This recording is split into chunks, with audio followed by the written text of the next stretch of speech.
Hey guys, Chris from Purple Beast Audio Installation, and in today's video we're going to be replacing the factory radio on this 2013 Toyota Rav4.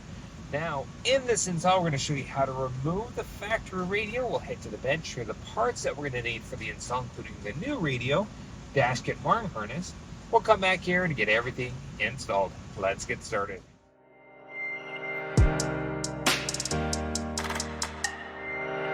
Now, before we get started, a couple of things to note. There are a few different trims available within this generation RAV4, especially depending on the year of your vehicle.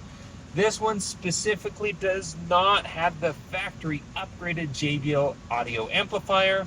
If you are wondering if you have JBL, generally you'll have a JBL logo on the radio, on the speaker grills, or across the factory subwoofer found in the cargo area. We don't have a factory sub, we don't have JBL, but we do have a factory OEM backup camera, which displays here, which we'll want to retain that. And we have steering wheel volume controls, which we want to retain as well.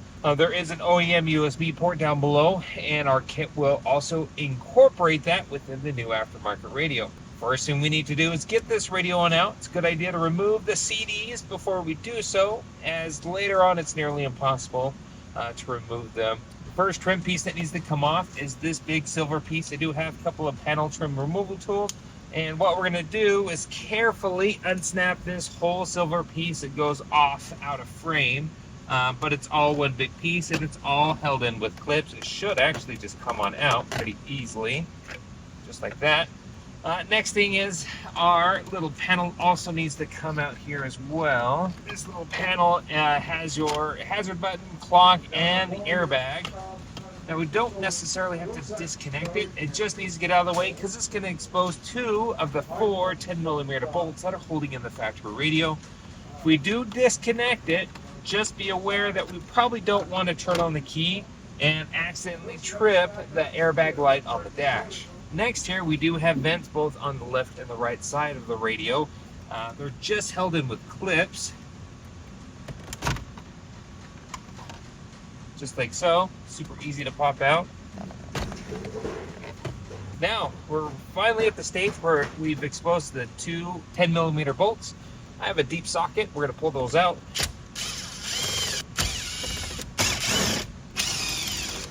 With those four out, grab the radio, give it a tug. We don't want to mar up the dash down below, but we do need to pull it out enough where we can disconnect the harnesses behind the radio. Now each harness has a little tab you press in, which will release the lock, and the harness should slide on out. Alright, so we got our radio disconnected here. We'll take this over to the bench with us because we do need a few pieces off of it. Outside of that, at this point in time, we are good to go here in the vehicle. Let's head to the bench to show the parts that we're going to need for our install. All right, so we're here at the bench now. The parts that we're using in today's install, first and foremost, is the radio customer wants us to install. It's this brand new JVC KWM590BT. Features wired CarPlay and Android Auto. New screen. It's a fantastic receiver for the price. Now, to install this in the factory location, we need a few adapters. A dash kit, this one specifically calls for the Metra 95-8242G. Now, this kit specifically fits doubled-in radios here. Wiring-wise, because we don't have JBL, but we still do have steering wheel volume controls, USB, and OEM camera. We're going the Crux SWR TY-61N. This one retains just about everything. You don't need any other adapters here, but if you did have JBL, if you have the factory amplifier, we'll put that specific harness part in the description instead of this one. This one does not support JBL. You'll need the alternative. Now we do have our factory radio here on the bench. All we need from it are the yellow tabs that we'll have to pull off, as we'll install those on the new kit. So let's go ahead and get everything pulled apart, start preparing our harness and our dash kit to get it reinstalled back in the vehicle.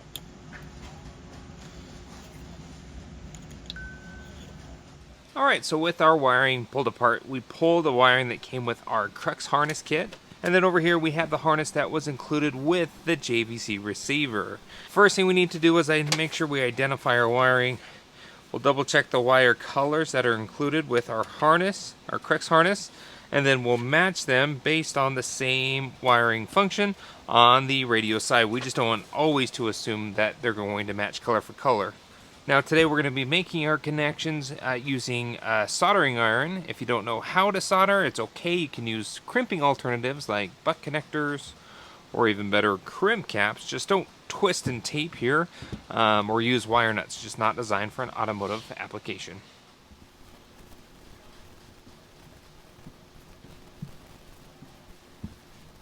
Alright, so we went ahead and soldered all our connections here. We are very lucky in our case. Everything was indeed color for color. Our steering wheel control cable, to retain those, we don't use the aux-licking plug as you'd use in like a Pioneer or Sony or an Alpine. Instead, we're going to use the one that's labeled JVC Kenwood, and it goes to the blue yellow in that specific harness. Our rear speakers, our greens and our purples, our whites and our grays. Front speakers, color for color. Ground, we added our parking brake here. We can do that on this JVC. That'll connect into this parking brake pigtail. Power's done. Illumination is good. Reverse gear trigger is purple white. Sometimes that changes between manufacturers. This time it's color for color. A couple of special connections here. Red is our accessory, or turn on as soon as we turn on the key or the accessory. We tied in the little wire that connects into our antenna plug here, because that's going to energize the antenna amplified circuit as soon as the radio turns on to give yourself better reception. There's two solid blues in this harness. We connected both solid blues to our radio accessory harness, so it's just going to see power as soon as we turn on the key. The blue-white wire are remote turn-on wire, just connected into the harness, and then we added a little pigtail off in case we had an amplifier down the road. So those are really all our connections, and the one that we didn't use is our vehicle speed sense, as our radio does not require it. We have a ton of heat shrink here preloaded. We're going to move all these up, put them over our connections, and we'll shrink the tubes. With our tube shrunk, now we like to wrap our harness with some high temperature tessa tape just to give it a little more protection. You can just zip tie it up. Make sure all these loose strands don't get caught within the mounting. Looks like in our install we will need this adapter that's included with our crux kit. This is for a parking brake. We're not going to need this red wire. We'll just tape it off. Okay, we are all done here. We spent some time just taping and zip tying and cleaning up our harness. Here's all our connections that'll connect into the OEM radio plugs. Okay, we use that little dongle adapter because this doesn't fit in the car, but this little one does, so we put that one in. We didn't use this harness. Again, it's not fit for our radio. We will need to set our dip switches here. We'll cover that here in a moment. Here's our backup camera input. Remember, the OEM camera will feed through this harness. Nice thing is, this harness actually has a built-in 12 volt to 6 volt reducer, so it should work right off the bat. So that'll go to the camera input on the back of the radio. This is our antenna. That'll go to the antenna input on the radio. And we're not using our factory aux input. Frankly, our new radio doesn't even have an aux input, so we're not going to even use that. Now, this one's important because we need to program this for steering wheel volume controls. And the way to do that is through our instructions. What we need to do is identify what dip switch configuration is needed for this specific year, make, and model. The dip switch 1 through 4 is for the radio type, and we're doing a JVC, so we come down and find it. It's third from the bottom. So our configuration for 1 through 4 will be off, on, off, on. And you see 1 through 4 is off is down, on is up. Off is down, on is up. Next, dip switch 5 through 8 is for the specific vehicle, and this one's just, it's all Toyota, so we need off, on, off, on, off, on, just like that. So that should be it. You can see how this one says vehicle and this one says on radio. With our harness done and out of the way, we can set this off to the side. Now we can turn our attention over to assembling the dash kit. Alright, so here is our new dash kit. It's painted to match factory, so it should look pretty close. In this kit, it does come with our main brackets to hold the radio, and the standoff adapters that we need to install in the back here, just like factory. As you saw, we also removed the 4 yellow clips on the back of the radio. We need these 4 clips because they're going to snap on to our new kit. Flipping this on over, you'll see the mounting points where these little brackets will connect to, and it includes these little screws. So we'll go ahead and get these mounted. Alright, so we put our wheeze on here. Now to identify which one goes where, the wider ones go below, skinny ones go up top, and then inside, each little part number has an L and an R at the very end, or the smooth side goes towards the radio. So, obviously looking at this is the right side, so these are going to be all the rights, this will be all the lefts. Now we need to put on the yellow clips. Now the radio actually doesn't mount within the kit, it's just a trim piece. So what we'll need to do is get our brackets on the radio, and we'll probably go in there and fit it a couple of times before we hook up our harness, just to ensure we get the depth right for this so we don't have any gaps around the dash bezel. Alright, so we got our bracket on here, and now we played with the distance or depth of the radio where the bracket's located, and we need about that much. It's about as far.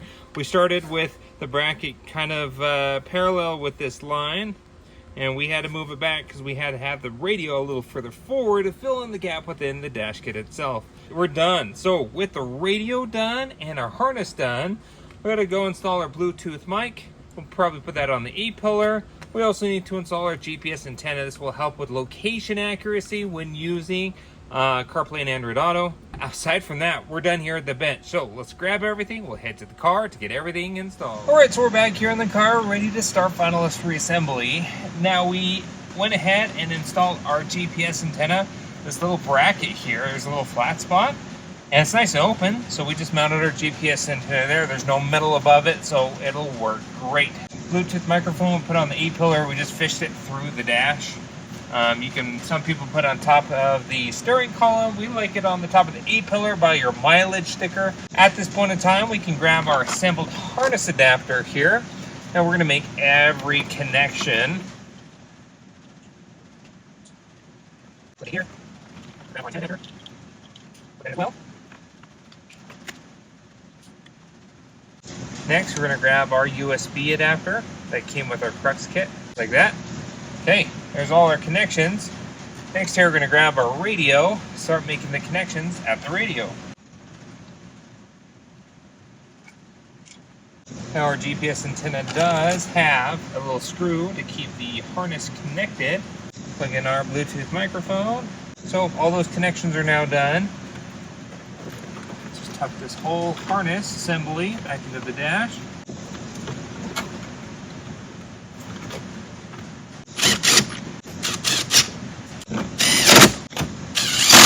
Now we want to test it before we put everything together, so let's reconnect this harness here.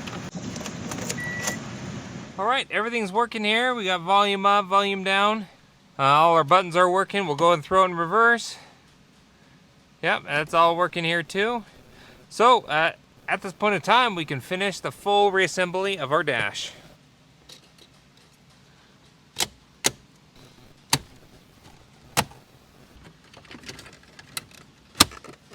Alright, so that's about it for this install. Everything is working fantastic. If you have any questions on what we did here, go ahead and post a comment below. Love the way that this radio turned out. We got CarPlay, Android Auto, we got USB mirroring for both iOS and Android, AM, FM. It has all the modern conveniences in a older generation vehicle. If you like any of the parts that we use, we'll link them in the description for you at your convenience, along with any other parts needed in case you have a different trim. Thanks again for watching. Be sure to hit the like button if you like what you saw, and don't forget to subscribe. We post great content on the channel all the time.